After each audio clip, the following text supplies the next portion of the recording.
ప్రైజ్లో దేవుని నామానికి మహిమ కలుగును గాక. ఏప్రిల్ 7 రోజు మనం నేర్చుకోవాల్సిన పాఠం మీ పైన ఉన్న వీడియోని చూస్తుండండి.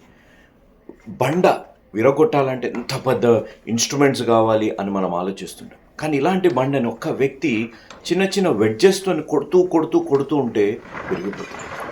మనం చేసే పెద్ద తప్పేంటిదో తెలుసా? బండ కంటే బలంగా ఉండవలసిన మన సంబంధాలు ఎందుకు భేదాభిప్రాయాలతో ఉండి ఈరోజు దూరం అయిపోతున్నాయి అని అంటే చిన్నవి మన ఆలోచనలు బట్టి, మనుషులు మన చెవులు నింపడాన్ని బట్టి, మనం పట్టించుకోవడాన్ని బట్టి, ఈ మాటలను పట్టుకొని సంబంధాలని మనం వదిలేసుకుంటున్నాం. పేతురు గారు యేసుప్రభువారు నిరాకరించి నాకు తెలియదన్న వ్యక్తి, నీ కొరకు ప్రాణమిస్తానని చెప్పిన వ్యక్తి యేసయ్య తెలియదని నిరాకరించినప్పటికీ దేవుడు మాటల్ని పట్టించుకోలేదు, సంబంధానికి ప్రాముఖ్యత ఇచ్చారు. అందుకే పునరుద్ధానుడైన దేవుడు మొట్టమొదటిగా కనపడింది పేతురు గారికి.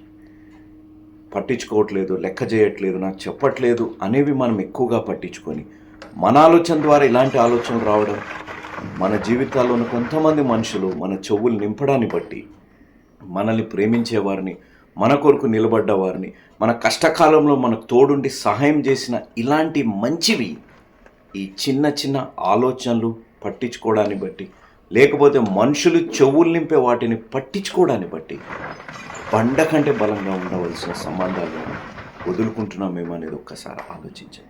ఆ విధమైన పరిస్థితుల్లో కానీ మనం ఉంటే ఈ చిన్న భేదాభిప్రాయాలు, మనస్పర్ధాలు, లెక్క చేయట్లేదు, పట్టించుకోవట్లేదు, నాకు చెప్పట్లేదు అనే ఆలోచనలు, చెవులు నింపే వారి ద్వారా కలిగే ఆలోచనల నుంచి దేవుడు దూరం చేసి బండ కంటే బలంగా మీ సంబంధాలను దేవుడు దీవించుగాక. ఆమేన్.